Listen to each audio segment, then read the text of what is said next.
اور اب بات کریں گے، پرویز الہی نے مجھ پر مکمل اعتماد کیا ہے، جیسا میں چاہوں گا ویسا کریں گے۔ جنرل قمر جاوید باجوہ کو کبھی باس نہیں کہا، میں تو وزیر اعظم تھا۔ لیفٹیننٹ جنرل ریٹائرڈ فیض حمید سے تعلق تب تھا جب وہ DGISR تھے۔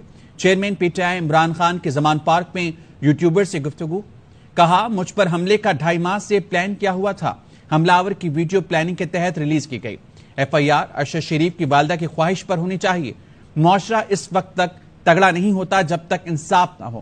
سلیمان شہباز کی واپسی NRO 2 کا حصہ ہے۔ 2 خاندانوں نے سارے اداروں کو کمزور کیا، جب حکومت میں آئے تو ہر قسم کا مافیا موجود تھا مگر ایکشن نہیں لے سکے۔ عمران خان نے پنجاب کے 4 اضلاع کے ارکان اسمبلی سے ملاقات میں کہا، الیکشن کمیشن مجھے نااہل کرنے کی کوشش کر رہا ہے، الیکشن کراؤ، ملک بچاؤ تحریک کو پنجاب کے دیگر اضلاع تک لے کر جانا ہے۔ اراکین اسمبلی اپنے حلقوں میں عوام کو حکومت کی ناکامیوں سے آگاہ کریں، تمام اراکین اسمبلی انتخابات کی تیاری کریں۔ ہر موقع پر عمران خان کا ساتھ دیں گے، پنجاب حکومت عمران خان کی امانت ہے، جب چاہیں واپس لے لیں۔ مونس الہی کی PTI رہنما عمران اسماعیل اور عامر کیانی سے ملاقات میں گفتگو، کہا اپوزیشن کا جمع غفیر عمران خان کو دیکھ کر کانپ رہا ہے، اپوزیشن خوفزدہ ہے کہ عمران خان اب کیا کرنے والے ہیں، اسمبلیوں سے استعفے دیے تو بھی اپوزیشن کا حکومت بنانے کا خواب ادھورا ہی رہے گا۔ عمران اسماعیل اور عامر کیانی بولے، پرویز الہی اور مونس الہی نے ساتھ دے کر دل جیت لیے، پورا اعتماد ہے، کاف لیگ اور PTI کا ساتھ نہیں چھوٹے گا۔ سپریم کورٹ میں ارشد شریف قتل پر از خود نوٹس کی سماعت، نئی JIT کا نوٹیفیکیشن عدالت میں پیش کر دیا گیا۔ چیف جسٹس عمر عطا بندیال نے کہا، ارشد شریف قتل کیس کی تحقیقات فوری شروع کی جائیں، تحقیقات کا طریقہ کار JIT خود طے کرے۔ سپریم کورٹ میں ارشد شریف از خود notice case, additional attorney general نے نئی JIT کا نوٹیفیکیشن پیش کر دیا۔ اسپیشل JIT میں اسلام آباد پولیس، ISI، MI، IB اور FIA کے نمائندے شامل ہیں۔ بتایا کہ خصوصی ٹیم ارشد شریف کی والدہ سمیت دیگر کے بیانات قلم بند کرے گی۔ وزارت خارجہ نے بھی اپنا تحریری جواب جمع کرا دیا۔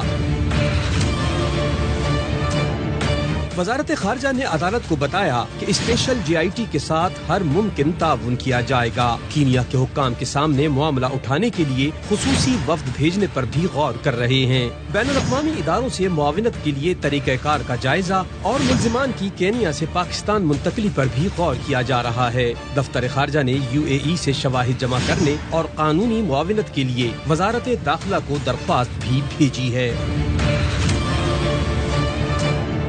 چیف جسٹس عمر عطا بندیال نے ریمارکس دیے، ارشد شریف قتل کیس کی تحقیقات فوری شروع کی جائیں، JIT کے پاس خصوصی اختیارات ہوں گے، کینیا جانا چاہے تو حکومت فنڈ فراہم کرے، تحقیقات کا طریقہ کار JIT خود طے کرے گی، کوئی رکاوٹ آئے تو عدالت سے رجوع کر سکتی ہے۔ جسٹس محمد علی مظہر نے سوال کیا کہ JIT کتنے عرصے میں تفتیش مکمل کرے گی۔ ایڈیشنل اٹارنی جنرل نے بتایا، تفتیش کینیا پولیس کے تعاون پر منحصر ہوگی، ضرورت پڑی تو ملزمان کی گرفتاری کے لیے انٹرپول سے بھی رابطہ کیا جائے گا۔ چیف جسٹس نے ریمارکس دیے، JIT کو وزارت خارجہ نے راستہ بھی دکھایا ہے، اپنی رپورٹ میں قانونی معاونت اور ملزمان کی حوالگی کی تجاویز دی ہیں۔ SSP اسلام آباد اور ان کی ٹیم بھی JIT کی معاونت کرے گی۔ سپریم کورٹ نے JIT سے ہر 2 ہفتے بعد پیش رفت رپورٹ طلب کر لی۔ پیش رفت رپورٹس پر کھلی عدالت میں بھی سماعت ہوگی۔ رانا ثنا دوسروں پر الزام لگانے سے پہلے ارشد شریف پر 18 FIRs کا جواب دیں۔ ارشد شریف سلمان اقبال اسٹیبلشمنٹ کا اثاثہ تھے، قتل میں ان کا کوئی تعلق نظر نہیں آتا۔ بیرسٹر اعتزاز احسن کی گفتگو، کہا ارشد کی والدہ کے ہوتے ہوئے پولیس کی مدعیت میں مقدمہ درج ہونا غلط ہے۔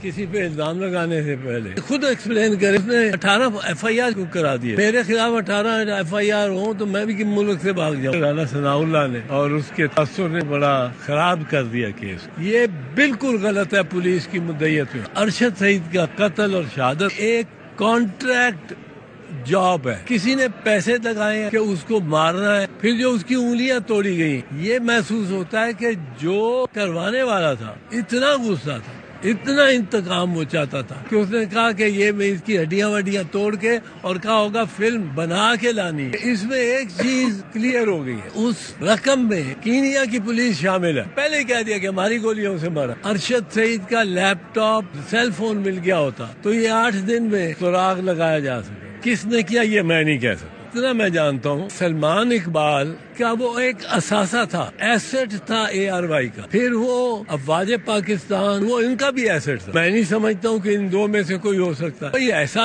جو کہ اس سے اب آزار بھی ہو, تنگ آیا ہو, اس کے خلاف کوئی کارروائی کی ہے تو پرچے کرائے ہوں جس طرح رانا ثناء اللہ نے کرائے. نون لیگ لندن کے ترجمان تسنیم حیدر کا بیان نواز شریف کے لیے بہت خطرناک ہے. لندن میں تو کارروائی ہوگی, وزیرآباد میں بھی کیس چل سکتا ہے. ماہر قانون اعتزاز احسن کہتے ہیں لندن سازش کے انکشاف کے بعد نواز شریف وطن واپسی کے لیے 100 بار سوچیں گے.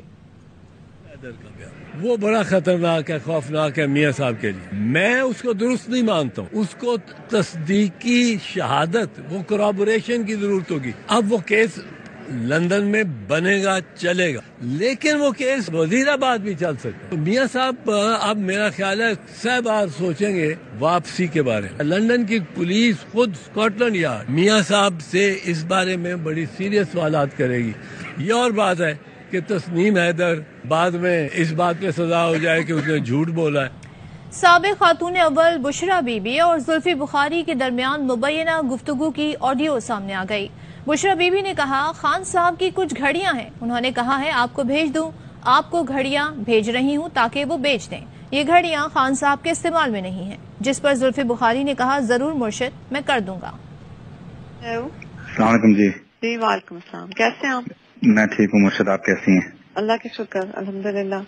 خان صاحب کی کچھ گھڑیاں ہیں, انہوں نے کہا ہے کہ آپ کو بیچ دیں, آپ کو بھیج دوں, وہ آپ کی ان کو بیچ وغیرہ دیں کیونکہ ان کی یوز کی نہیں ہے تو وہ چاہتے ہیں وہ آپ کہیں کر دیں. ضرور مرشد میں کر دوں گا, میں کر دوں گا. جی اس طرح کی کٹ پیسٹ والی آڈیو بچے بھی بنا لیتے ہیں. مبینہ آڈیو لیک پر PTI رہنما زلفی بخاری کا رد عمل.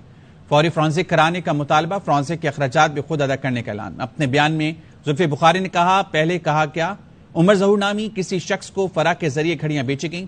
جب ان کو لیگل نوٹس بھیجا گیا تو نئی کہانی سامنے آ گئی. اب کہا جا رہا ہے گھڑی میرے ذریعے بیچی گئی. واضح کرنا چاہتا ہوں کوئی گھڑی نہ میں نے لی نہ بیچی. خبروں اور اپڈیٹس کا سلسلہ اس بریک کے بعد بھی جاری ہے. سیلاب متاثرین کی بحالی, وزیر اعظم شہباز شریف پنجاب اور KP حکومتوں کی کارکردگی سے خوش. اسلام آباد میں تقریب سے خطاب کرتے ہوئے کہا محدود وسائل میں پنجاب, KP, سندھ اور بلوچستان حکومتوں نے اچھا کام کیا. بہت ہی بدترین حالات تھے, انتہائی محدود وسائل تھے. PDMs نے, صوبائی حکومتوں نے, خاص طور پر صوبائی سندھ چیف منسٹر شاہ صاحب نے دن رات ایک کیا. بلوچستان کی حکومت میں KPK کے وزیر اعلیٰ اور اسی طرح پنجاب کی حکومت نے بھی کام کیا. ہماری افواج پاکستان کا بہت اس میں کنٹریبیوشن ہے. اس وقت کے سپاہ سالار, ایئر فورس, نیوی دن رات کام کیا اور وہاں پہنچے جہاں پر کوئی پہنچ نہیں سکتا تھا. بے نظیر انکم سپورٹ پروگرام کے ذریعے 70 ارب روپے شفاف طریقے سے پیسے تقسیم ہوئے.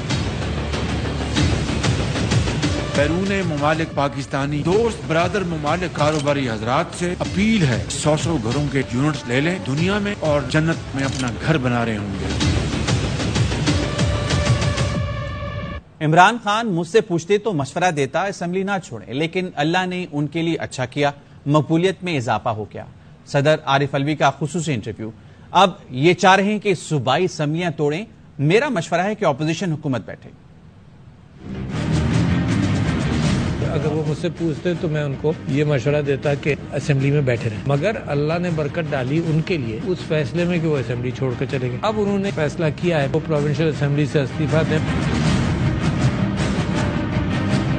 ڈار صاحب کے اندر ریکنسیلیشن کے حوالے سے ایک ٹیلنٹ ہے, ایکشنز بھی ڈسکس ہو. میں نے بھی کچھ سجیشنز دیے تھے آج ان کو. نیو لیڈرشپ کمیٹڈ ہے, سیاست سے دور رہنا چاہتی ہے فوج. پھر میں نے ڈار صاحب سے کہا کہ اس کا مطلب ذمہ داری سویلینز کے اوپر بہت زیادہ آ گئی. ذمہ داری کو محسوس کرتے ہوئے اب قدم اٹھاؤ. Don't create problems. اپوزیشن اور گورنمنٹ بیٹھ کر الیکشن جیسے بھی طے کریں آپس میں طے کر کے کرا. پاکستان ڈیفالٹ نہیں کرے گا. معاشی پرابلمز یہ حکومت دور کرنے کی کوشش کر رہی ہے. ماشاءاللہ پاکستان کے اندر نہیں لگ سکتا. جمہوریت ہے اور جمہوریت مستحکم ہو گئی ہے. میں سمجھتا ہوں کہ خان صاحب نے جو اپنے تجربے کی بنیاد پر جو بات کہی ہے وہ اس سلسلے میں زیادہ واقف ہیں میرے مقابلے پر کہ کیا ڈبل میسیجنگ ہوئی ہے. ایوان صدر میں اعزازات دینے کی تقریب ہوئی. صدر مملکت ڈاکٹر عارف علوی نے نو منتخب اعلی عسکری قیادت کو ان کی گراں قدر خدمات کے اعتراف میں ایوارڈ سے نوازا. صدر مملکت ڈاکٹر عارف علوی نے chairman joint chiefs of staff committee general Sahir Shamshad Mirza اور chief of army staff general Asim Munir کو نشان امتیاز ملٹری سے نوازا. تقریب میں وزیر اعظم شہباز شریف، وزیر اعظم آزاد کشمیر، اسپیکر قومی اسمبلی راجہ پرویز اشرف سمیت وفاقی وزراء اور مسلح افواج کے افسران نے شرکت کی. Mirza Hilal Imtiaz Military was commissioned in 1987 in Infantry Battalion. He graduated from Commandant Staff College, Quetta, National Defence University, Islamabad. During his illustrious military career, he served on various command and staff instructional assignments. He was promoted to the rank of General and appointed as Chairman Joint Chiefs of Staff Committee, Joint Staff Headquarters on 27th November 2022. Now I request General Sahir Shimshad Mirza, Chairman Joint Chiefs of Staff Committee, to come forward and receive the award of Nishan Imtiaz from the President of Islamic Republic of Pakistan.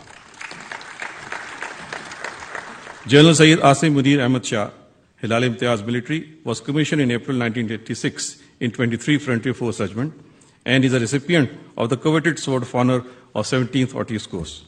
During his illustrious military career, he has served on various command and staff and instructional assignments.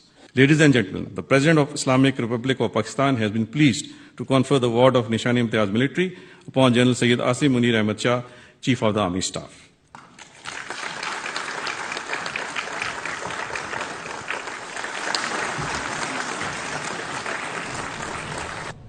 M Q M کے تجویز کردہ doctor safe الرحمان نئے administrator Karachi تعینات. Secretary محکمہ بلدیات سندھ نے notification جاری کر دیا. ڈاکٹر سیف الرحمان گورنر سندھ کے پرنسپل سیکرٹری کے فرائض انجام دے رہے تھے. سابق ایڈمنسٹریٹر مرتضی وہاب نے آخری روز افسران اور ملازمین سے الوداعی ملاقاتیں کی. کے ایم سی کے عملے نے مرتضی وہاب کے ساتھ تصاویر بنوائی. مرتضی وہاب نے سٹی وارڈنرز میں یونیفارم تقسیم کیے. کے ایم سی کے افسران اور عملہ مرتضی وہاب کو الوداع کرنے گاڑی تک آئے. نیوز بلیٹن سے فی الحال اتنا ہی. مزید خبروں کے لیے وزٹ کیجیے ARY News.page.